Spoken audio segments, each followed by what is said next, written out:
Lisensya naman ng truck driver na sangkot nga ho sa malagim na aksidente sa Quezon City. Suspendido na raw ng LTO. Brigada Jigo Boy Custodio, i-brigada mo! Brigada Live Report. Sinuspinde ng Land Transportation Office ang lisensya ng truck driver na sangkot sa malagim na aksidente sa Batasan San Mateo Road sa Quezon City na ikinasawi ng 3 katao at ikinasugat ng hindi bababa sa 7. Ayon kay LTO Chief Asek Vigor Mendoza, pansamantalang sinuspinde ng 70 araw ang lisensya ng driver. Inilagay na rin sa alarm ang truck upang hindi ito magamit habang nagpapatuloy ang investigasyon. Naganap ang aksidente bandang 11:30 noong gabi noong Miyerkules matapos sumanong mawalan ng preno ang truck.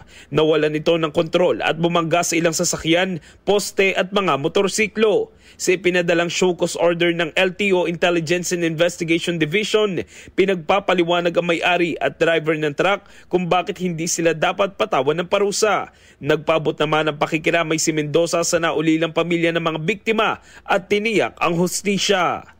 In the heart of changing lives, ako si Brigada Jigo Custodio ng 105.1 Brigada News of Manila, the Music and News Authority. Brigada Balita Nation. Ang bahaging ito ay hatid sa atin ng Guard C Plus with Zinc Capsule. Always protektado ang kalusugan.